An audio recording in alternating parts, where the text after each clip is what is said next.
آپ اور میں حسب دستور کشف المعجوب کے درس میں شریک ہیں۔ آج تذکرہ جس صوفی اور بزرگ شخصیت کا ہے ان کا نام ہے حضرت حارث محاسبی رحمۃ اللہ علیہ۔ میں پہلے آپ کے تھوڑے سے حالات بیان کروں گا، پھر اس کے بعد حضرت داتا علی حجویری رحمۃ اللہ علیہ کے الفاظ دیکھیں گے۔ ابو عبداللہ الحارث بن اسد محاسبی رحمۃ اللہ علیہ بصرہ کے رہنے والے تھے۔ تو بصرہ سے آپ کا تعلق ہے۔ کہا جاتا ہے انہیں اپنے والد سے وراثت میں 70,000 دینار ملے، مگر آپ نے انہیں قبول نہ کیا، اس لیے کہ آپ کا باپ قدری تھا۔ تو اللہ تعالیٰ کا حسن انتخاب ہوتا ہے کہ آپ کے والد چونکہ قدری تھے۔ قدری کہتے ہیں ان علماء کو جو انسان کو مکمل طور پر با اختیار سمجھتے ہیں، یعنی ان کا خیال یہ ہوتا ہے کہ یہ جو انسان ہے یہ اپنے افعال کا بھی خود خالق ہے۔ تو یعنی جو بندوں کے افعال ہیں ان کا خالق بھی خود بندہ ہے۔ تو توحید وغیرہ کو تو مانتے ہیں، لیکن قدرت الہیہ کی مداخلت کو یا قدرت الہیہ کی مؤثریت کو وہ چونکہ زیادہ نہیں مانتے۔ تو آپ کے والد چونکہ قدری تھے، حالانکہ وہ 70,000 دینار چھوڑ کے گئے، لیکن آپ نے قبول اس وجہ سے نہیں کیے کہ وہ تھوڑا سا چونکہ جو ایک اسلام کی صحیح روش ہے، چونکہ تقدیر کے بارے میں صحیح ایمان یہ ہے بین القدر والجبر، بھئی انسان کو اختیار بھی ہے اور مجبور بھی ہے۔ تو یہ جو بین کا عقیدہ یہ ٹھیک ہے۔ تو چونکہ وہ مکمل طور پر قدری تھے تو اس لیے آپ نے اپنے والد کی وراثت سے 70,000 دینار نہ لیے اور اس حدیث کی پیروی کی جس میں حضور نبی اکرم صلی اللہ علیہ وسلم نے یہ فرمایا لا یتوارث اہل ملتین شیئا، یعنی یہ جو دو ملتوں والے ہیں یہ آپس میں کسی چیز کے وارث نہیں بن سکتے۔ یعنی اگر دو ملتوں سے تعلق ہو اور دو الگ الگ مذاہب ہوں تو پھر ان میں سے کوئی بھی دوسرے کا وارث نہیں بن سکتا۔ اس حدیث پر آپ عامل تھے اور اس کو پیش نظر رکھنے کی وجہ سے قبول نہ کیے۔ حضرت ابو القاسم کشیری رحمۃ اللہ علیہ فرماتے ہیں کہ میں نے اپنے استاد ابو علی دقاق کو فرماتے ہوئے سنا کہ جب حارث محاسبی رحمۃ اللہ علیہ کسی ایسے کھانے کی طرف ہاتھ بڑھاتے جس میں شبہ ہوتا تو ان کی انگلی کی ایک رگ پھڑک اٹھتی۔ تو لگتا یہ کہ شروع سے چونکہ رزق حلال کے اہتمام میں بچپن ہی سے بڑی عادت بھی تھی اور اللہ کی توفیق بھی شامل حال رہی، تو اللہ نے کرامت ان کی انگلی میں ہی رکھ دی۔ اگر ان کے سامنے کوئی ایسا کھانا رکھا جاتا جس میں تھوڑا سا شبہ بھی ہوتا تو ان کی انگلی کی رگ پھڑکنا شروع کر دیتی، وہ پہلے ہی بتا دیتی کہ یہ حلال کا کھانا نہیں ہے، جس سے وہ سمجھ جاتے کہ کھانا اور کھانا نہ کھاتے۔ آپ بڑے بلند حال اور بزرگ ہمت اور اپنے دور میں بغداد کے شیخ المشائخ تھے۔ تو چونکہ آپ کے حالات کا مجھے تھوڑا پچھلے دنوں اندازہ بھی لگا، حضرت جنید بغدادی رحمۃ اللہ علیہ بچپن میں حارث محاسبی کے پاس بھی بیٹھتے تھے۔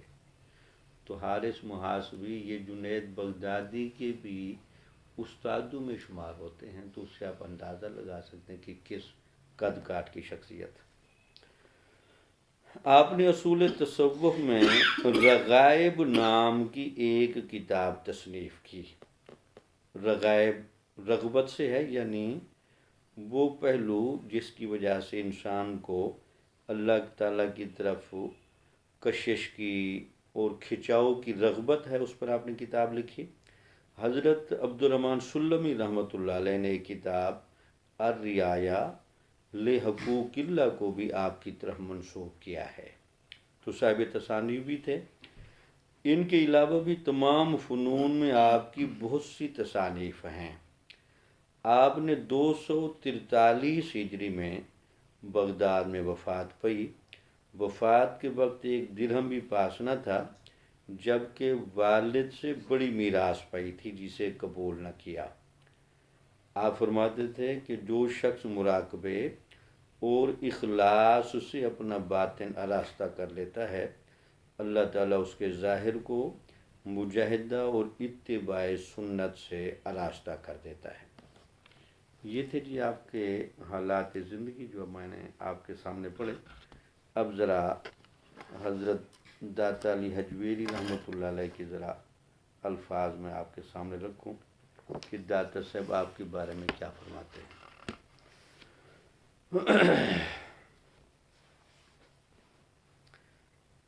لکھا جی آپ کے بارے میں داتا صاحب کا جس طرح معمول ہے یا ان کی عادت مبارکہ ہے کہ سب سے پہلے آپ کے القابات: امام فنون، فنون کے بڑے امام تھے۔ ایک ہوتا ہے معلومات، وہ علم جس کے اندر صرف معلومات ہوں، وہ علم جس کے اندر اصول و قواعد ہوں۔ تو وہ جو اصول و قواعد جن کتابوں میں ہوں ان کو کہا جاتا ہے فنون۔ تو فن والے جو علماء ہوتے ہیں وہ ویسے بڑے گہرے ہوتے ہیں، چونکہ وہ صرف معلومات کو ہی نہیں جانتے بلکہ ان معلومات کے قواعد اور اصولوں پر بھی ان کی بڑی گہری نظر ہوتی ہے۔ تو آپ کے بارے میں پہلا لقب دیا امام فنون۔ بھئی آپ فن کے بڑے امام تھے، یعنی جتنی بھی معلومات ہیں آپ کے علم میں ہیں، ایک ہوتے اصول اور ایک ہوتے فروع۔ فروعات ہوتی ہیں معلومات، اور ان معلومات کے اوپر ہوتے ہیں اصول جن سے یہ ایک برانچیں یا شاخیں نکلتی ہیں۔ تو آپ فنون کے امام تھے۔ دوسرا لکھا جی واقف بطون، بھئی باطنی علوم کے بڑے واقف تھے، اور آپ کو باطنی معاملات میں بڑی گہرائی تھی۔ بلکہ دوسری کتاب میں ترجمہ دیکھ رہا تھا تو انہوں نے لکھا ہے جاسوس ظنون، یعنی دلوں کے اندر جو گمان پیدا ہوتا ہے، جو ظن پیدا ہوتا ہے، آپ اس کے جاسوس بھی تھے، یعنی لوگوں کے دلوں کے حالات پر آپ مطلع بھی تھے، اور جتنا بھی روحانی اور باطنی نظام ہے اس پر آپ کی بڑی گہری نظر تھی۔ دو لقب دینے کے بعد لکھتے ہیں جی ابو عبداللہ الحارث بن اسد المحاسبی رحمۃ اللہ علیہ اصول و فروع کے عالم، اور اپنے دور میں تمام اہل علم کا مرجع اور ملجا تھے، یعنی اصول کے بھی بڑے عالم تھے، برانچز کے عالم تھے، اور آپ کے زمانے میں جتنے بھی علماء تھے یا علوم چل رہے تھے آپ کو مرکزی حیثیت حاصل تھی، آپ مرجع تھے، ملجا تھے، یعنی آپ اس وقت علمی سلطنت کی اتھارٹی تھے، اس وقت آپ کی طرف ہی رجوع کیا جاتا تھا۔ حضرت جنید بغدادی رحمۃ اللہ علیہ کہتے ہیں کہ میں اپنے ماموں حضرت سیری سکتی رحمۃ اللہ علیہ کے پاس رہتا تھا، آپ سے تربیت لیتا تھا، تو کبھی کبھی میں حارث محاسبی کے مجلس میں جاتا تو مجھے کہتے تھے کہ حارث محاسبی صاحب چونکہ علم الکلام کے بھی بڑے عالم ہیں، وہ فلسفے کے بھی بڑے عالم ہیں، تصوف کے بھی بڑے عالم ہیں، آپ نے ان کی تصوف کی باتوں کو تو قبول کرنا، ان کی فلسفے کی باتوں کو قبول نہیں کرنا، چونکہ آپ کا ذہن کہیں الجھ نہ جائے۔ تصوف کی باتیں، حدیث کی باتیں ان سے لے لینی ہیں، باقی باتیں سننے کے بعد انسنی کر دینی ہے، چونکہ بعض اوقات ایسا ہوتا ہے کہ فلسفہ جو ہے نا یہ تصوف میں مہمیز کا کام بھی دیتا ہے اور بعض اوقات فلسفہ تصوف میں رکاوٹ کا باعث بھی بن جاتا ہے۔ اگر اللہ کی توفیق خاص رہے تو اس سے اندازہ لگتا ہے کہ حارث محاسبی بہت بڑے فلسفی بھی تھے، بہت بڑے عالم تھے اور بہت بڑے صوفی بھی تھے۔ تو آپ کو اسی وجہ سے داتا صاحب نے جملہ کہا کہ جتنے بھی علم کی برانچیں، اب علم کی برانچیں تین تو بہت زیادہ بڑی ہوتی ہیں، مثلا کچھ ہوتے ہیں علماء تفسیر جو قرآن کا معنی بڑا جانتے ہیں، کچھ ہوتے ہیں علماء حدیث جو حدیث کو بڑا جانتے ہیں، کچھ ہوتے ہیں علماء فقہا جو مسائل کے بڑے عالم ہوتے ہیں، اور کچھ ہوتے ہیں علماء عقائد۔ تو یہ چار جو علم کے مین دھارے ہیں، ان چاروں میں ہی آپ کو بڑا کمال حاصل تھا، تو سارے آپ کو مانتے تھے۔ تو حتیٰ کہ معتزلہ بھی آپ سے بڑی عقیدت رکھتے تھے، حالانکہ وہ تھوڑا سا راہ سے ہٹے ہوئے تھے۔ تو یہ جو معتزلی ہوتے ہیں یہ قدری ہوتے ہیں، یہ انسان کی بااختیار ہونے کے بارے میں کوئی زیادہ ہی وہ رکھتے ہیں۔ آپ لکھتے ہیں جی اصول تصوف پر رغائب کے نام سے آپ کی مشہور تصنیف ہے، اس کے علاوہ ہر فن میں آپ کی بہت سی تصانیف ہیں۔ تو یہ بھی فرمایا کہ آپ مصنف بھی تھے، اور رغائب یہ موضوع رہا ہے صوفیاء کا۔ اللہ تعالیٰ نے انسان کی فطرت میں، یہ جو ایک بڑی مشہور حدیث ہے کہ اللہ تعالیٰ اپنا تعارف فرماتے ہوئے کہتا ہے کہ میں 70 ماؤں سے بھی زیادہ اپنی مخلوق سے محبت کرتا ہوں۔ تو ماں کو جو ایک فطری طور پر مامتا کی وجہ سے اپنی اولاد سے محبت ہے، اور اولاد کو ماں سے محبت ہے، تو تصوف میں بھی ایک بحث چلتی ہے جب یہ حدیث صحیح ہے اور مشہور بھی ہے تو پھر اللہ تعالیٰ کو مخلوق کی طرف کیسے کھنچاؤ ہوتا ہے، اور مخلوق اللہ تعالیٰ کی طرف کیسے کھنچتی ہے۔ دوسرا اس میں پھر بالخصوص انسان اللہ تعالیٰ کی طرف کیسے کھنچاؤ فیل کرتا ہے، یہ کھنچاؤ کم کیوں پڑ جاتا ہے، مدھم کیوں پڑ جاتا ہے، اس کو دوبارہ پالش کیسے کیا جائے۔ جیسے آپ نے دیکھا کہ علامہ اقبال جو فلسفہ خودی کے نام پر انسان کو خدا کی طرف مائل کرتا ہے، تو اس پر صوفیاء نے چونکہ بڑا کلام کیا، تو یہ بھی آپ کی کتاب بنیادی طور پر ٹائٹل سے پتہ چل رہا ہے کہ اسی موضوع پر آپ نے لکھی تھی، جس میں اپنی مجلس میں بیٹھنے والے لوگوں کو آپ سمجھاتے تھے کہ بندہ چونکہ غفلت میں ہے، گناہ میں ہے، بھولا ہوا ہے، اگر ہر بندہ اپنی فطرت سلیمہ پر آ جائے جو پیدائش کے وقت اس کی تھی، تو ہر بندہ اللہ تعالیٰ کی طرف کھنچاؤ فیل کرے گا۔ تو دیکھیں نا، الستو بربکم قالوا بلا جو رکھا گیا ہے، اور اس کا ادراک و احساس اور اس کا باقاعدہ وعدہ بھی لیا، اور اس کا تذکرہ قرآن میں اسی لیے کیا نا تاکہ انسان کو کہا جا سکے جی اللہ تعالیٰ نے یہ وعدہ معاہدہ کر کے ہی اس دار الازمائش میں یا دار العمل میں بھیجا ہے، ویسے تو نہیں بھیجا۔ تو اس کی وجہ سے اگر ہمارے اوپر مسئولیت ہے اور عذاب و ثواب ہے یا قانون عدالت و ترازو ہے، تو اس وجہ سے ہے۔ اسی طرح قرآن کے دوسرے الفاظ ہیں فَأَلْهَمَهَا فُجُورَهَا وَتَقْوَاهَا، فجور اور تقوی کا جو گہرا احساس انسان کی فطرت میں رکھا گیا ہے، تو وہ بھی اسی رغائب میں سے ہے۔ تو کیسے انسان کو اللہ کی طرف میل کیا جائے۔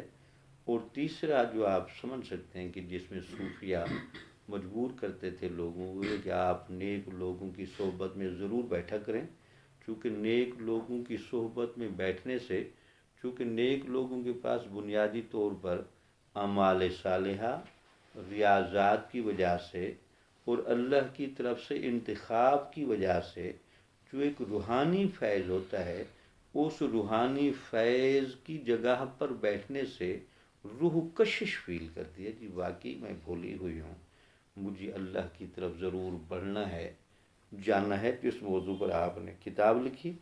اب اس کتاب کی اور اس عنوان کی گہرائی سے بھی اندازہ لگائیں کہ حضرت حارث محاسبی صاحب کتابیں کس طرح کی لکھتے تھے۔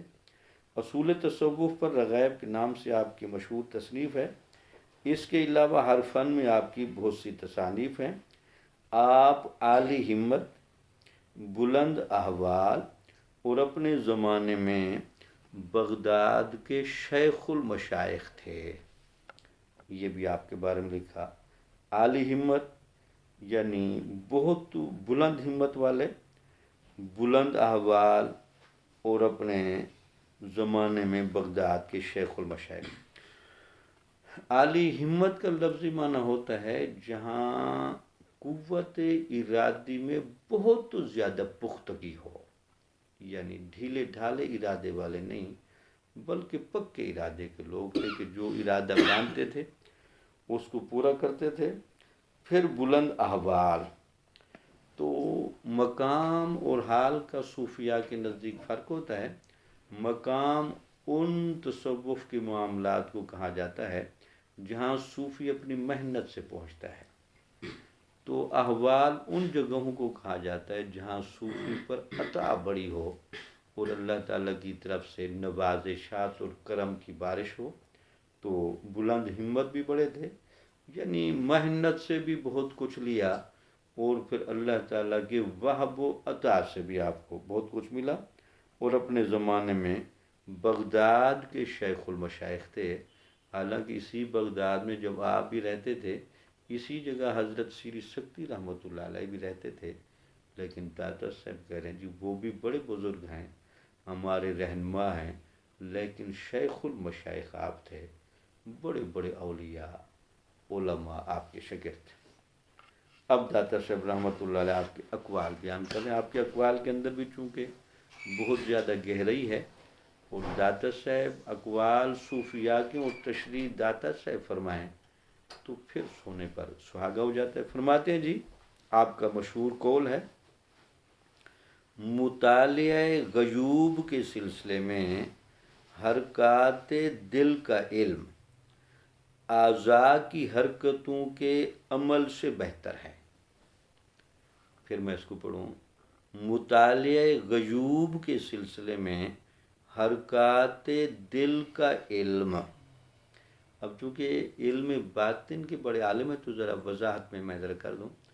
دیکھنا اللہ نے جو نظام بنایا ہے، انما الاعمال بالنیات، اعمال کا دار و مدار ہے نیت پر، تو لہٰذا عمل پابند ہوا نیت کا، والنیات بالعقائد، اور نیتیں پابند ہیں عقیدے کی۔ آپ کا عقیدہ کیا ہے؟ تو اگر عقیدے میں خلل ہوا، نیت ٹھیک ہوئی تو فائدہ نہیں ملے گا، اگر نیت ٹھیک نہ ہوئی اور عمل کی عمارت آپ نے ظاہری طور پر بہت اچھی بنا دی تو کوئی فائدہ نہیں ہوگا۔ ہمارے ہاں بدقسمتی سے دعوت و تبلیغ کے نام پر کام تو کافی ہو رہے ہیں، لیکن ان کام کرنے والوں نے اس قاعدے کو ملحوظ رکھا ہوا نہیں، حرکات دل کا علم اعضاء کی حرکتوں کے عمل سے بہتر ہے۔ یعنی وہ یہ کہہ رہے ہیں کہ ہو سکتا ہے کہ آپ کسی بندے کو ظاہری طور پر عبادت کرتے ہوئے دیکھیں اور آپ یہ گیس کر بیٹھیں کہ یہ ظاہری حرکات و سکنات کرنے والا بندہ یہ بہت زیادہ اچھا بندہ ہے، اور اس کی بجائے کوئی بندہ ظاہری طور پر ساکت اور خاموش بیٹھا ہو، لیکن وہ دل کے کسی مراقبے کی کیفیت میں، احتساب کی کیفیت میں، کسی روحانی کیفیت میں بیٹھ کر کسی غیبی امر کا مشاہدہ کر رہا ہو، تو دیکھنے میں ایک عام انسان کو تو لگتا یہی ہے کہ فلاں بندہ جو ظاہری عمل زیادہ کر رہا ہے یہ تو زیادہ مضبوط اور طاقتور لگتا ہے، دوسرا بندہ جو خاموش ہو کے بیٹھا ہے اور چپ بیٹھا ہے اور دل کی وادیوں میں سیر کر رہا ہے، اور ان وادیوں کا جو دل اور روح کا عالم غیب سے تعلق ہے، وہ اپنے دل کی حدود میں جھانک کے وہ مناظر غیبیہ کو چیک کر رہا ہے۔ اگر کہیں یہ دو بندے نظر آ جائیں تو کبھی یہ خیال نہ کرنا کہ ظاہری حرکات کر کے عمل کرنے والا بندہ وہ مطالعہ قلوب کی وجہ سے غیب کے مناظر میں جھانکنے والے بندے سے افضل ہے۔ ایسی بات نہیں ہوتی۔ وہ جو خاموش بیٹھا ہے اور وہ واقعی اس عمل باطنی میں مصروف ہے، دیکھنے میں تو وہ کچھ نہیں کر رہا لیکن وہ بہت کچھ کر رہا ہے، اور دوسرا بندہ جو ظاہری عبادت کر رہا ہے تو وہ کہیں مغالطے میں اس ظاہری عبادت والے کو آپ ترجیح نہ دے بیٹھیں، اور وہ باطن کے امور کا ماہر بندہ جو حرکات قلبی کو جانتا ہے اور اس فیلڈ کا ماہر ہے، اور اس کے بارے میں کہیں سطحی رائے نہ رکھ لیں، اس پر بنیادی طور پر آپ نے کلام کیا۔ ایک بات یاد رکھیں، ہمیشہ چیزیں ہوتی ہیں تین۔ ویسے تو کمال یہی ہوتا ہے کہ ظاہر و باطن کو اکٹھا کیا جائے، بندے کا ظاہر بھی کامل ہونا چاہیے، بندے کا باطن بھی کامل ہونا چاہیے۔ اچھا، اس کی ذرا میں مزید بھی وضاحت کروں۔ ایک ہوتے ہیں حقوق اللہ، ایک ہوتے ہیں حقوق العباد۔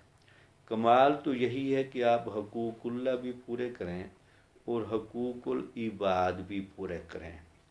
اگر حسن اتفاق ایسا نہ ہو سکے کہ حقوق اللہ اور حقوق العباد میں آپ کو کسی ایک طرف دھیان زیادہ ہے اور فرصت نہیں، اور آپ کوئی کام ایک ہی کر سکتے ہیں، تو پھر آپ کو یہی کہا جائے گا جی آپ پھر حقوق العباد پورے کر لیں اور حقوق اللہ کو رہنے دیں۔ تو اسی طرح تصوف میں چیزیں ہوتی ہیں تین۔ ایک ہوتی ہے کہ آپ ظاہر کو بھی درست کریں اور باطن کو بھی درست کریں، لیکن آپ سمجھ لیں کہ ظاہر و باطن کو درست کرنے کا ٹائم نہیں، اور ان میں سے کوئی چیز درست تو ایک ہی ہو سکتی ہے، تو پھر آپ اپنے باطن کو درست کر لیں، اس پر توجہ زیادہ دیں، اس کی وجہ سے آپ کا ظاہر بھی درست ہو جائے گا۔ لیکن چونکہ نظام قدرت کچھ ایسے بھی صوفیہ ہیں جو بعد میں تذکرہ آئے گا کتابوں میں، کشف المحجوب میں بھی، اللہ تعالیٰ کا چونکہ اپنا نظام ہوتا ہے، اللہ تعالیٰ کچھ لوگوں کو ظاہر سے باطن کی طرف لے کر جاتا ہے اور کچھ لوگوں کو باطن سے ظاہر کی طرف لے کر آتا ہے، تو لہٰذا لیکن جب تقابل کی بات ہوگی تو لامالا باطن کے اندر چونکہ طاقت زیادہ ہے، وہ معاملہ روح کا ہے۔ اگر اس کو اور بھی میں سادہ کر دوں، اگر کوئی کہ جی عقل زیادہ طاقتور یا انسان کی روح طاقتور، تو جواب یہی دیا جائے گا کہ انسان کی روح عقل سے طاقتور اس لیے زیادہ ہے کہ روح بنیادی طور پر جہاں سے آئی ہے وہ تو وہاں تک جانے کی استعداد رکھتی ہے، لیکن انسان کا دماغ وہاں تک جانے کی استعداد نہیں رکھتا۔ اسی پر آپ کلام کر رہے ہیں کہ مطالعہ غیوب کے سلسلے میں حرکات دل کا علم اعضاء کی حرکتوں کے عمل سے بہتر ہے۔ اب ذرا تشریح کے، چونکہ داتا صاحب کے ہاں رخ بھی بڑا گہرا ہے، کبھی تو وہ بالکل عام تشریح فرماتے ہیں تاکہ عام بندہ بھی سمجھ لے، پھر تشریح وہ عالمانہ بھی فرماتے ہیں تاکہ جو علماء ہیں وہ چونکہ کتابیں پڑھے ہوتے ہیں، ذرا وہ کہتے ہیں جی جواب ایسا دے جو عقل کو بھی سمجھ آ جائے، اور تیسرا پھر آپ کا جواب روحانی بھی ہوتا ہے، چونکہ اس کتاب کی بڑی جامعیت ہے، چونکہ اس کو عوام بھی پڑھ لیتے ہیں، خواص بھی پڑھتے ہیں اور اولیاء بھی پڑھتے ہیں، تو آپ کا تینوں جگہ تذکرائے گا۔ دیکھیں رخ آپ کے کہتے ہیں یعنی جو شخص حرکات دل کے ذریعے مقام غیب کا عالم ہے وہ اس سے بہتر ہے جو حرکات جواہرے کے ذریعے عمل میں مصروف ہے۔ تو یعنی جو دل کی حرکات، اب کوئی کہہ سکتا ہے کہ دل کی حرکات کیا ہیں؟ اب دل کے اندر صوفیہ کے نزدیک تین صلاحیتیں پڑی ہیں۔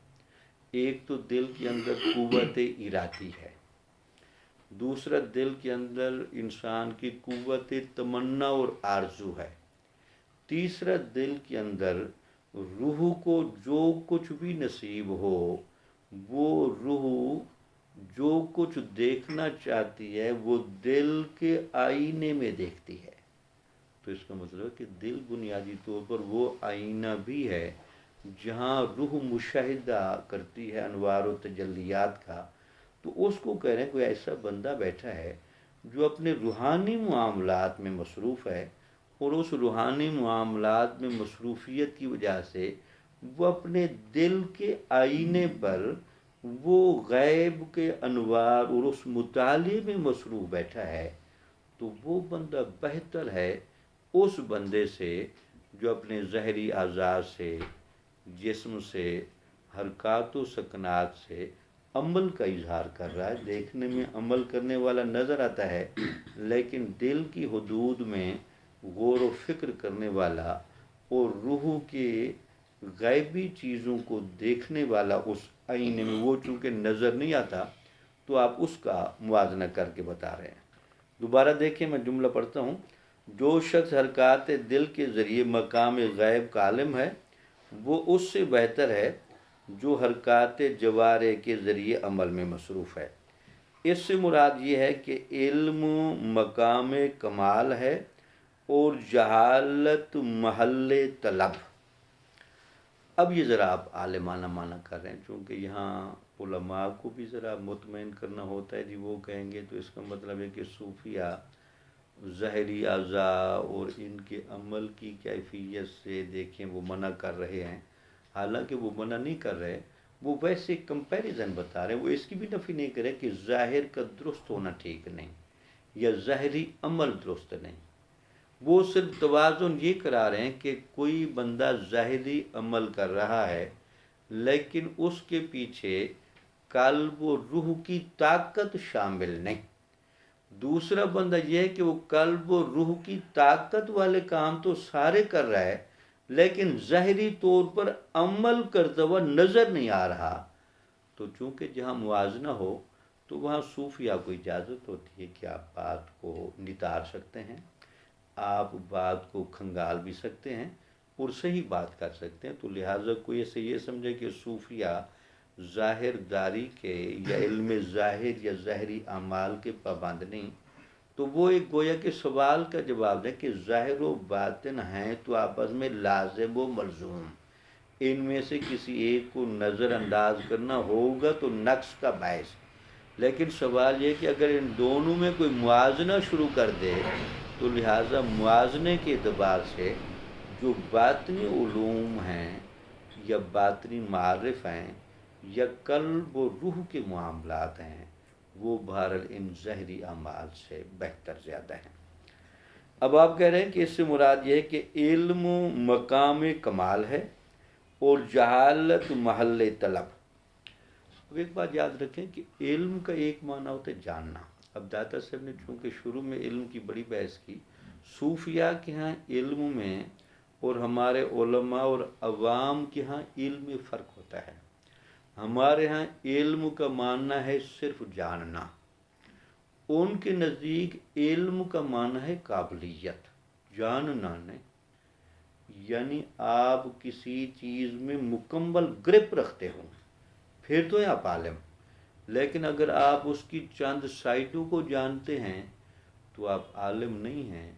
تو ایک تو یہ فرق وہ کرتے ہیں صوفیہ صرف علم کا معنی صاحب معلومات ہونا اور علم کا معنی مکمل قابل ہونا. ایک تو اس فرق کے قائل ہیں صوفیہ. دوسرا، علم کی وجہ سے عمل کا جذبہ پیدا نہ ہو تو اس کی صوفیہ قائل نہیں کہ ہو نہیں سکتا کہ کسی کو علم ہو اور وہ عمل کی طرف نہ بڑھے. تو ان کا خیال یہ ہے کہ یہ جو معلومات جب تک قابلیت میں نہ ڈھلیں عمل کی طرف علم زور نہیں لگاتا، چونکہ پھر وہ علم کا پراسس اسی میں لگ جاتا ہے جی پہلے تو ساری معلومات اکٹھی ہوں تاکہ پھر ہم عمل کریں. تو اس وجہ سے جب تک معلومات کامل نہ ہوں صوفیہ اس کو علم نہیں کہتے. وہ کہتے ہیں جہاں کسی چیز کے بارے میں معلومات کامل ہو جائیں گی وہ بنے گا علم. تو کامل معلومات والا علم یہ ہو ہی نہیں سکتا کہ اس بندے کو تبدیلی کی طرف، اس بندے کو عمل کی طرف دھکیل نہ دے. چونکہ اب اس کے پاس رکنے کا، رخصت کا گنجائش اس لیے نہیں کہ اب علم کے باب میں کوئی چیز رہی نہیں جس انتظار میں وہ کھڑا رہے۔ اس پر تو حتیٰ کہ سقراط نے بھی اس پر بڑی گفتگو کی ہے، یہ ارسطو اور افلاطون بھی یہ باتیں کرتے تھے، کیونکہ جب پوچھا کہ یار یہ جو تربیت ہے، اصلاح ہے اور اخلاق ہے اور علم ہے، یہ کیوں الگ الگ رہ جاتے ہیں؟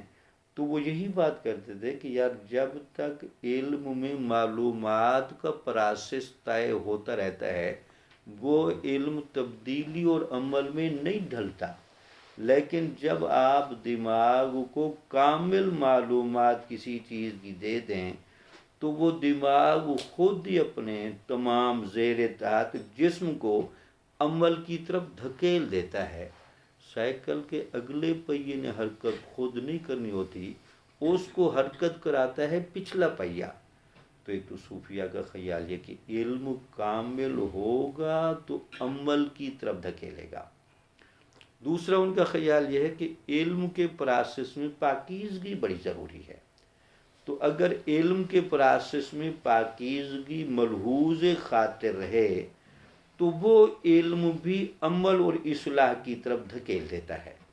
تو اس لیے آپ کہہ رہے ہیں کہ علم مقام کمال ہے، یا ان کا مقصد یہ ہے کہ جس بندے کو علم ہو گیا صوفیاء کے مطابق وہ تو ولایت، معرفت اور حقیقت پر جائے بغیر رکے گا نہیں، لیکن جس کو آپ علم کہتے ہیں عوام کی نگاہ میں اور جس کو علم کہتے ہیں علماء کی نگاہ میں، وہ تو پھر میرے جیسا بندہ بھی بڑا ناقص ہوتا ہے، اور ہم نے علماء بھی ناقص دیکھے ہیں۔ تو بنیادی وجہ یہ ہوتی ہے کہ چونکہ علم کامل نہیں، تو علم کامل نہ ہونے کی وجہ سے وہاں تو کمی رہ جاتی ہے، تو لہٰذا یہاں علم سے مراد عام علم نہیں، اس علم سے مراد ہے کامل علم۔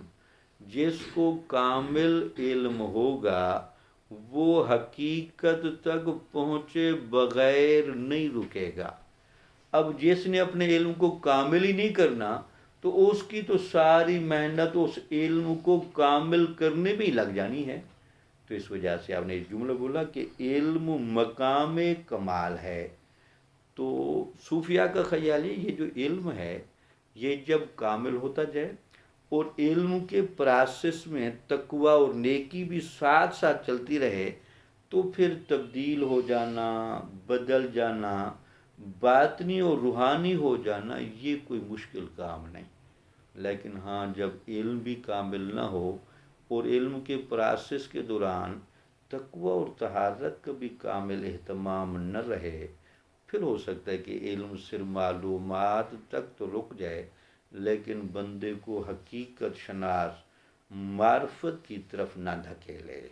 یہ عالمانہ آپ کا جواب ہے کہ علم مقام کمال ہے اور جہالت محل طلب۔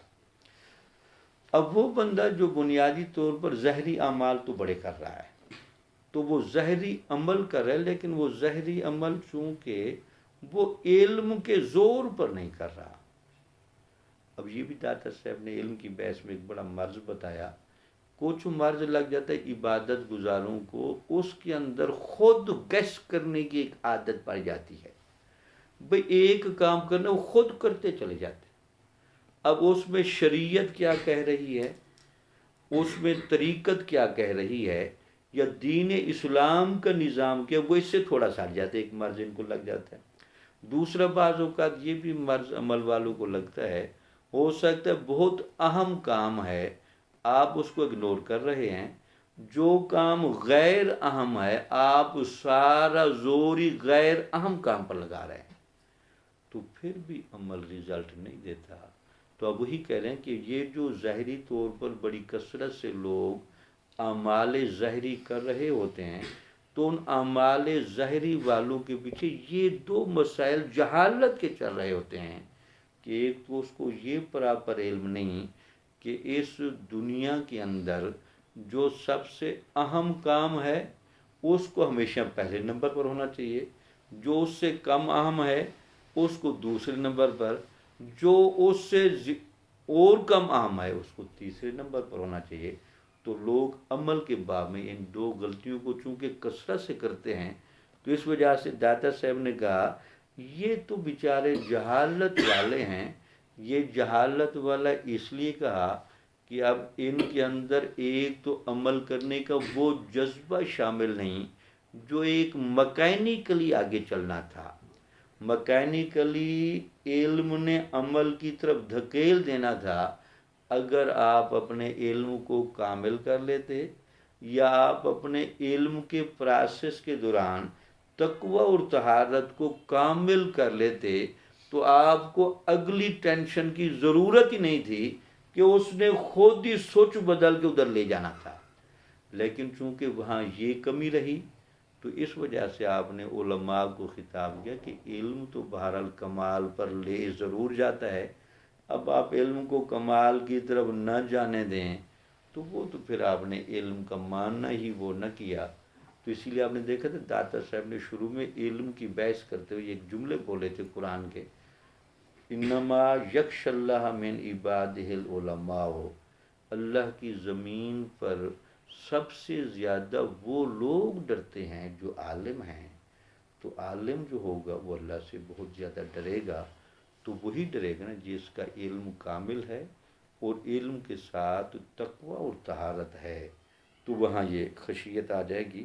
تو آپ کہہ رہے ہیں کہ جن کو آپ ظاہری طور پر بڑی کثرت سے عمل خیر کرتے دیکھتے ہیں، لیکن بہرحال ان کی بنیادوں میں آپ جھانکیں گے تو آپ کو جہالت بھی ملے گی اور وہ لگے گا ایسے کہ شاید وہ کسی چیز کو ڈھونڈ رہے ہیں، اب وہ مل اس لیے نہیں رہی کہ آپ ایک پراپر ترتیب پر ہی نہیں ہے، ورنہ انسان ایک پراپر ترتیب پر چلے تو یہ ایسا اللہ نے دین کا نظام نہیں رکھا کہ دوسری چیز پہلی سے اٹیچ نہ ہو۔ علم سے اور تربیت کے جو میکانزم الگ الگ نہیں ہیں، ہاں علم جب صحیح ہوتا جائے گا، علم تقوی اور طہارت سے وابستہ ہوتا جائے گا، یہ تربیت کی طرف ڈھلتا جائے گا۔ یہ نہیں کہ تربیت کے پروسیس کے ہمیں چینل کوئی اور چلانا پڑے گا اور علم کا چینل کوئی اور ہے۔ ہاں یہ ایک الگ بات ہے کہ ہاں جہاں علم کامل نہ ہو اور علم تقوی اور طہارت نہ ہو، وہ تربیت کی طرف نہ ڈھلے تو وہ نقصان علم کا نہیں، وہ اس جہالت کا ہے۔ آپ اس کو علم سمجھ رہے ہیں حالانکہ وہاں جہالت ہے۔ تو آپ نے دوسرا جملہ لکھا اور جہالت محل طلب۔ اب یہاں آپ کا اشارہ یہ بھی تھا صاحب کا کہ جس بندے کو آپ ظاہری اعمال کی کثرت میں دیکھ رہے ہیں، تو ورنہ معیار یہ ہوتا ہے کہ چیزوں کی مقدار کی ضرورت نہیں ہوتی، چیزوں کی معیار کی ضرورت ہوتی ہے۔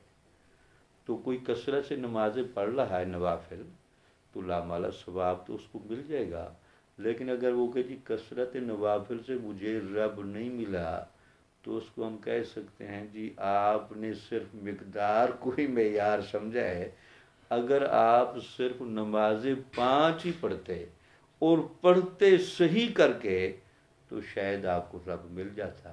تو یہی کہہ رہے ہیں کہ وہ جو کثرت سے عبادات بعض اوقات کر رہے ہوتے ہیں تو ان کی وہ کثرت عبادت وہ اس وجہ سے وہ کسی چیز کو ڈھونڈنے میں تو نکلے ہوئے ہیں، اب وہ ڈھونڈنے میں جس چراغ کو لے کر نکلے وہ چراغ منزل نہیں دکھا سکتا، تو وہ جہالت والا چراغ ہے۔ تو جہالت والا چراغ میں وہ کیا اس کو منزل دکھائے گا، اس لیے وہ تھکا رہے ہیں اس کو۔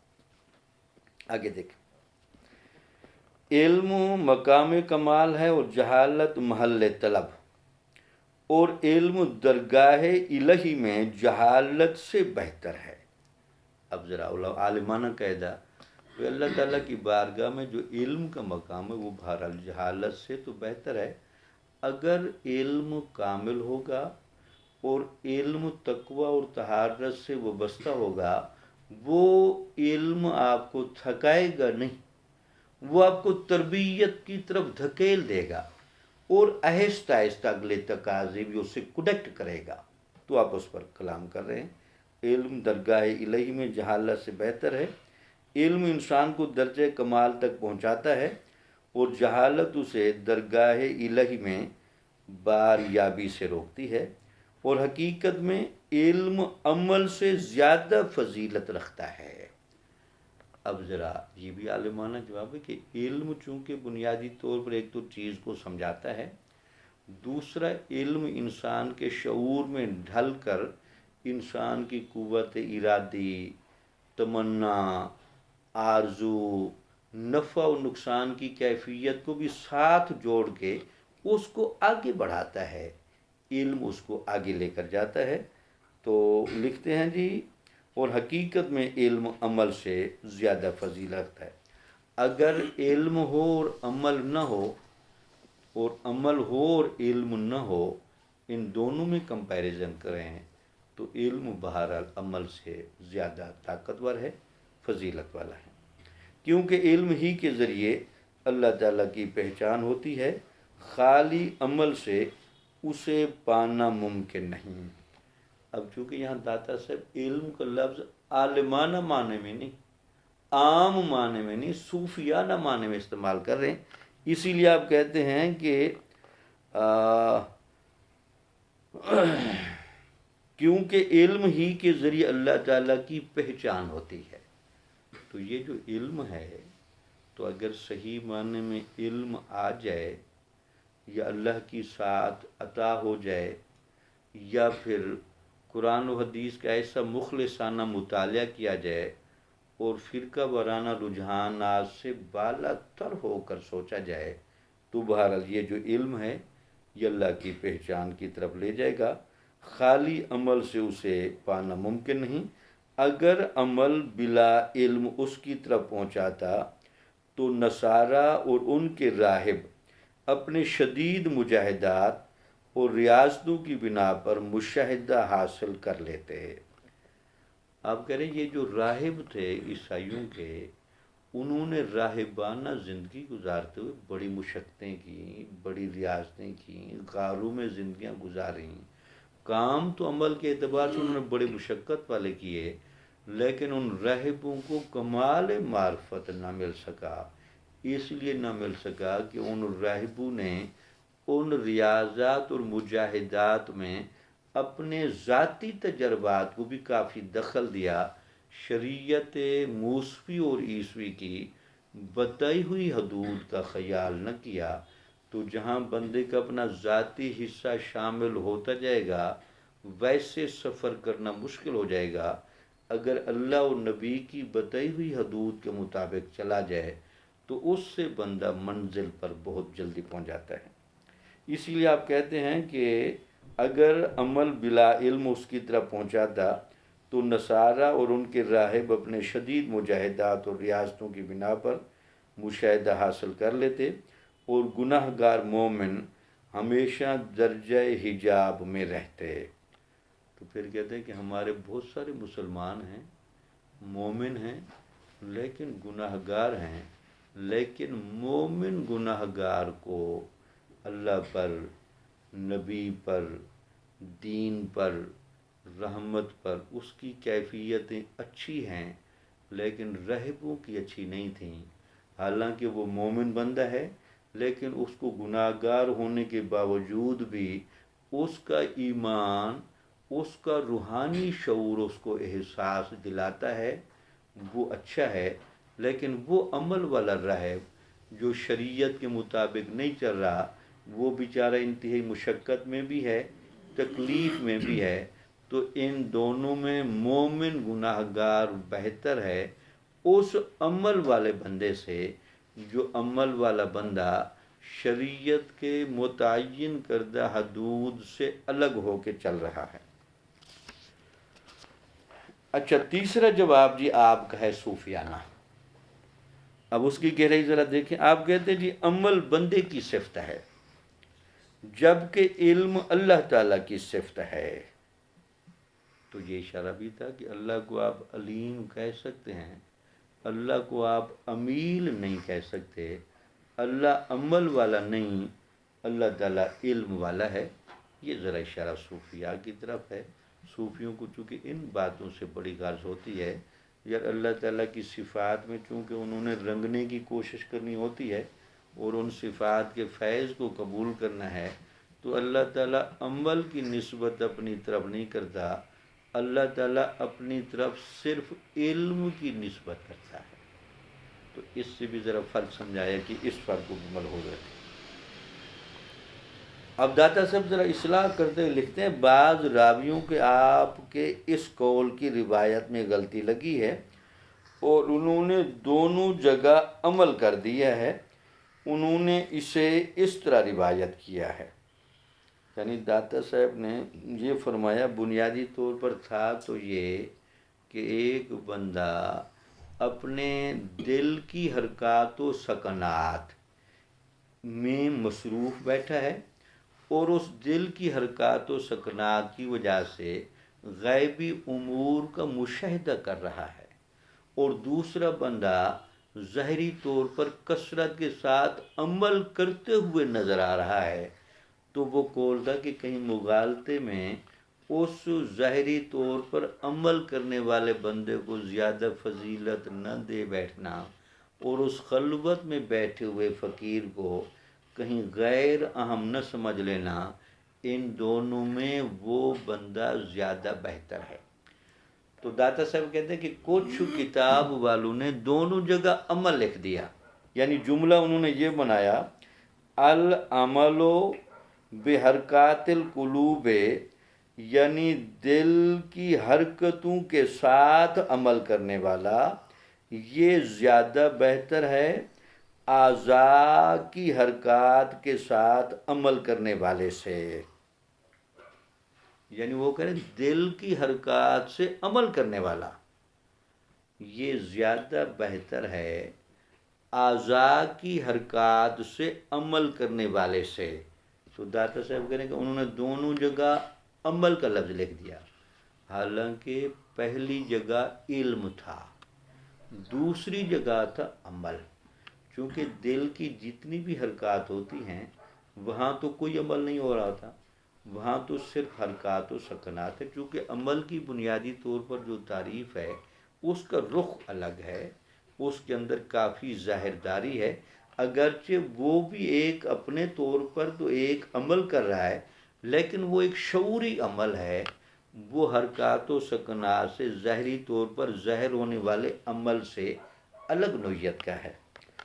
تو آپ کہتے ہیں اسے اس طرح روایت کیا ہے العمل بحرکات القلوب اشرف من العمل بحرکات الجوارح، حرکات دل کے ذریعے عمل جوارح اور اعضاء کے عمل سے بہتر ہے، اور یہ بالکل غلط ہے۔ یعنی جنہوں نے دل کی حرکات کو بھی عمل کہہ دیا اور جسم کی حرکات کو بھی عمل کہہ دیا اور دونوں جگہ عمل کا لفظ لکھا، تو آپ اس قول کی تصحیح فرما رہے ہیں کہ ان کو غلطی لگی ہے، حالانکہ پہلی جگہ علم کا لفظ ہے اور آگے عمل کا لفظ ہے۔ غلط ہے جنہوں نے عمل کیا دونوں جگہ، اس لیے کہ بندے کے عمل کو دل کی حرکت سے کوئی تعلق نہیں۔ تو دل کی جو حرکتیں ہوتی ہیں ان پر عمل کا لفظ آپ نہیں بول سکتے، ہاں جو جسم اور اعضاء کی حرکتیں ہوتی ہیں اس پر آپ عمل کا لفظ بول سکتے ہیں۔ تو لہٰذا وہ ایک شعوری عمل ہے، وہ ایک روحانی پروسیس ہے، تو اس کو آپ عمل نہ کہیں، یہ ظاہری حرکات پر آپ عمل کا لفظ بولیں۔ اور اگر اس سے مراد احوال باطن کا فکر و مراقبہ ہے تو یہ ناممکن نہیں۔